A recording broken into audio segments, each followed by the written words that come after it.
আমি হলদিয়া 1 নম্বর সংসদ থেকে এসেছি।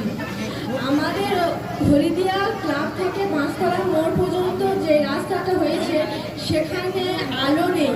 আমরা যখন পড়তে থেকে আসি তখন আমাদের খুব অসুবিধা হয়, বা রাস্তার দুপাশে কিছু ছেলে বসে ফ্রি ফায়ার খেলে বা আমাদের উপর খারাপ কমেন্ট করে, আমাদের খুব অসুবিধা হয়।